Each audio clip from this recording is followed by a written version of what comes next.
Hey guys, it's Slashing Cove, and today I'll be talking about whether or not the Minnesota Timberwolves should re-sign Derrick Rose. So I'm going to be giving you the strengths and weaknesses of his game and how he impacted the Timberwolves this season. After watching this, make sure to leave a comment down below at the end with your opinion.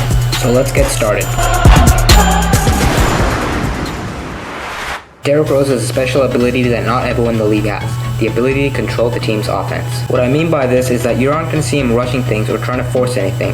He can remain patient at the offensive end, make a move, or pass to a teammate to get an easy bucket. His ability to read passes and see the whole floor is a really great trait for any point guard to have, and has shown through long stretches in the playoffs where D-Rose has sometimes taken over the game. Despite everything Derrick Rose has gone through, all the injuries, all the setbacks, one thing that has remained consistent throughout is his elite scoring ability. In the 2010-2011 season, Derrick Rose had his highest scoring average with 25 points per game. After he tore his ACL in the 2012 season, he came back to 16 points per game and rebounded in the 2016-2017 season with the New York Knicks to 18 points per game. This year in the playoffs, D-Rose has averaged about 14 points per game, proving that he still has something left in the tank.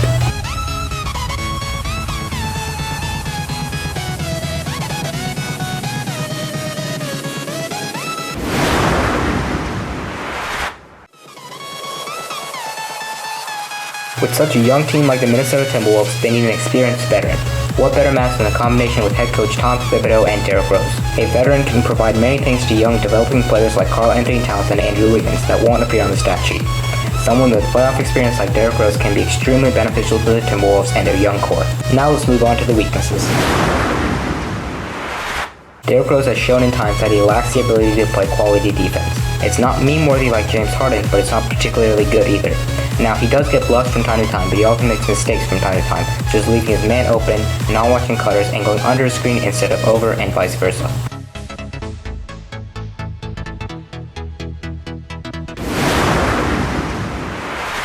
Derrick Rose has shown up in big moments throughout his career, most recently in the 2018 playoffs where he averaged 14 points per game and 6 assists per game. But recently he's gone missing for long stretches where his presence is nothing but a shadow. There are moments where he's dropping 20 points in 13 minutes, but there's also times when he can't get anything to fall in 30 minutes. City. That may have something to do with it too. A little fatigue. That may be a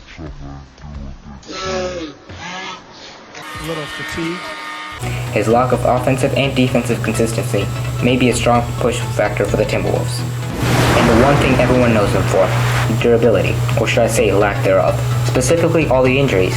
Through his career, Derrick Rose has missed over 256 games due to injuries. The most infamous one, of course, was during the 2012 playoffs against Philly where he tore his ACL. After coming back, he tore his meniscus in his right knee against Portland.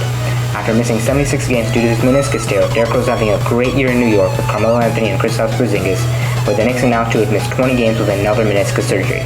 This season, Derrick Rose has missed numerous games with a number of ankle issues.